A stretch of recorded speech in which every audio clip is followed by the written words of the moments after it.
When punctuation is wrongly used, there may be some serious misunderstandings that we would like to avoid.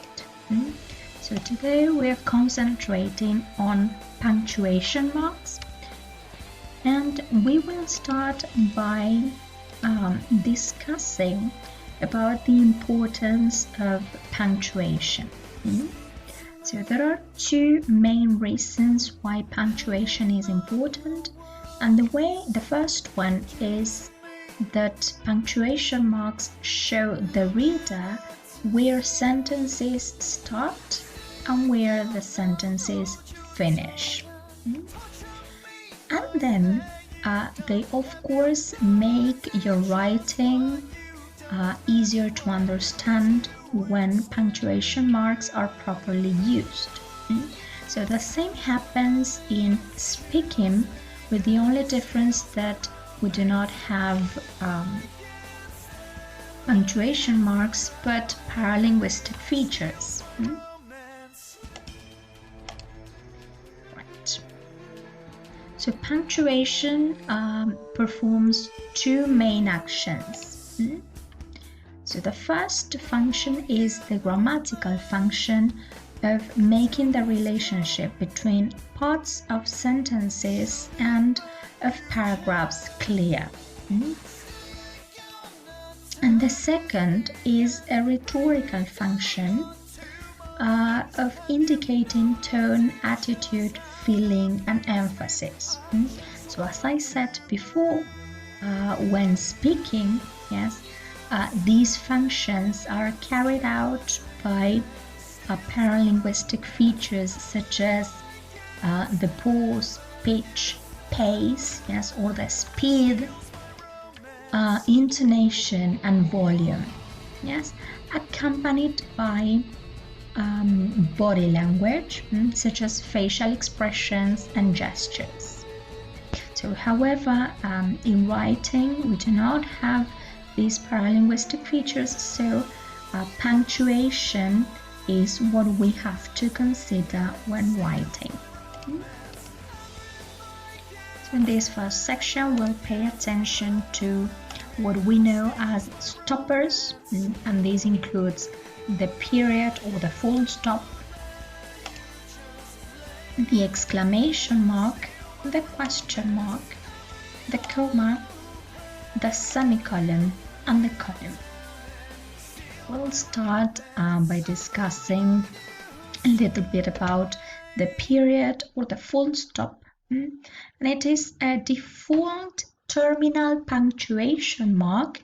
Yes, this is why it is known as a stopper, yes, because it ends a sentence, and it is used to end a sentence without conveying any additional meaning. Yes, whenever it's present, we just know that this is the end of the sentence. Right. Some of its uses are to mark the end of a sentence that is a complete statement. So whenever the idea is complete, we put or we place a stop. For example, Charlie's aunt died when he was a child. Having a mental breakdown, he was taken to the hospital.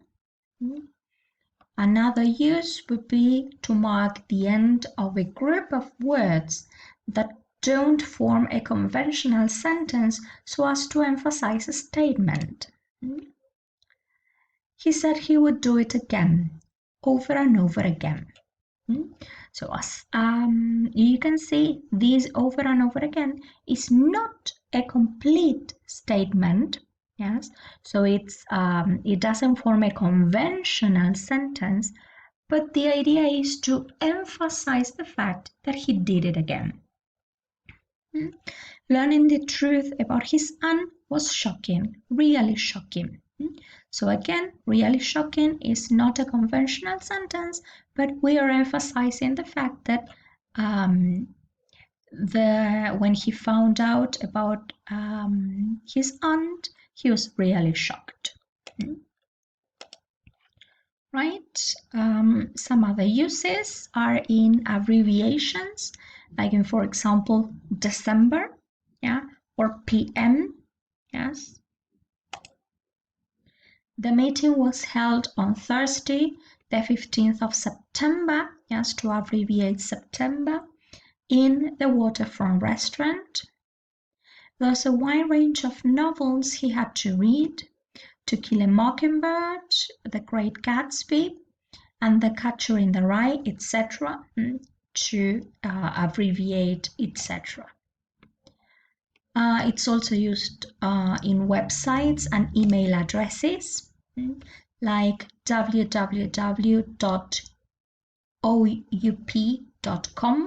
Yes, in this context, it's not called a period or full stop, but dot. Then we have the exclamation marks that are also stoppers.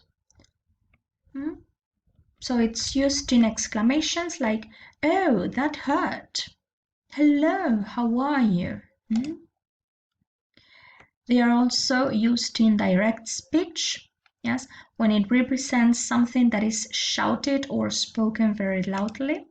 For example, look up there, she yelled. Question marks, also known as stoppers, to indicate the end of a question. Have you seen the film yet? Or to show that the writer is unconvinced by a statement. I'm about to get started on the new project, which is apparently quite straightforward. So it is not a question, but you can use the question mark like this because you are unconvinced about the idea. The comma marks a slight break between different parts of a sentence. As one of the uses is to separate items in a list. Like Saturday morning started with a delicious breakfast of scrambled eggs, bacon, sausage, and French toasts. So as you are listing, we put a comma between the elements, and at the end we place a period just to end the statement. To mark off short asides, for example, children are quite demanding. I quite agree. Well, I'm sorry. When a writer quotes a speaker's words exactly as they were spoken, as in direct speech, Steve replied, comma, no problem. So as you can see, the comma goes before the inverted commas. We also use commas at the end of a piece of direct speech. If the speech comes before the information about who's speaking, yes, it would be like the other way about. I don't agree, comma, I replied. My name's Sam, comma, she said.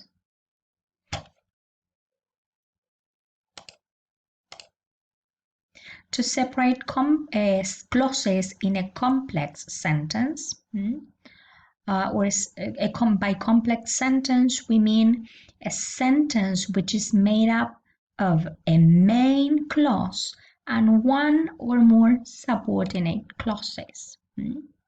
Having a mental breakdown, comma, he was taken to the hospital. We also use a comma after however, when however means by contrast or on the other hand. So however, comma, the issue has been dealt with a good deal of discretion. And there are some occasions in which we don't know whether to use a comma or not. So let's focus on the following examples and see what has happened.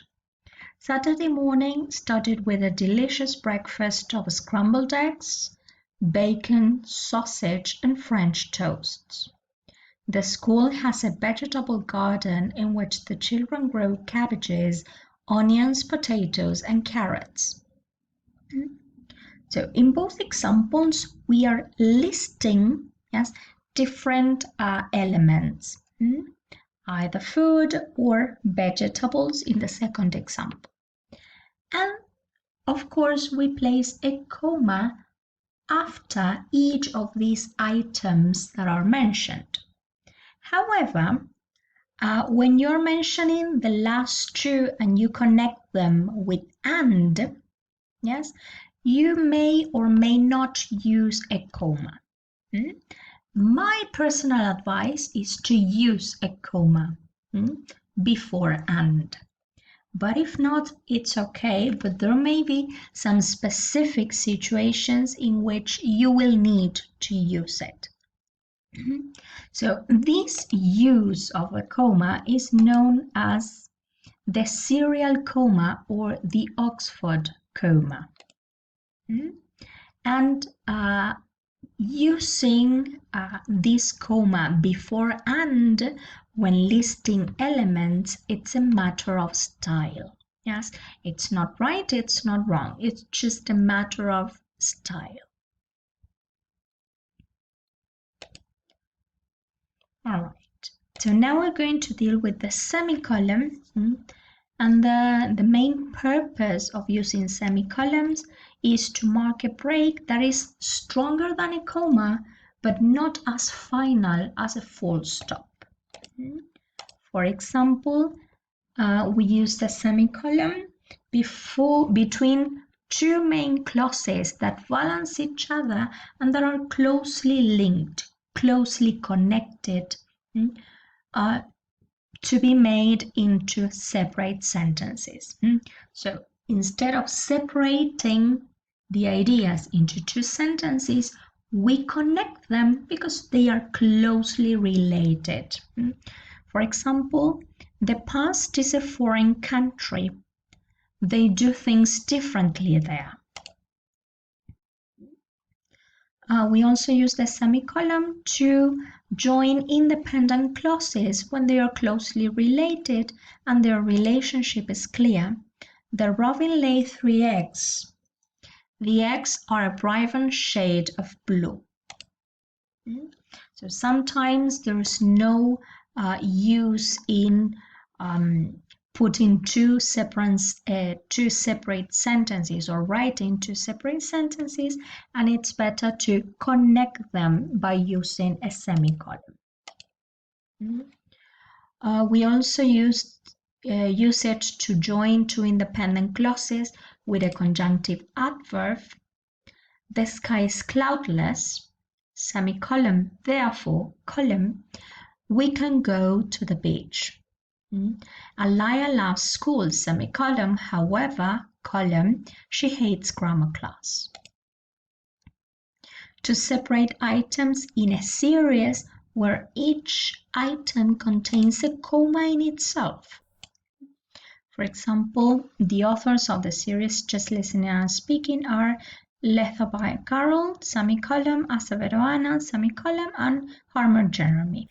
What we can see here is a comma separating the surname from the name, and to separate the items in a series, we use the semicolon.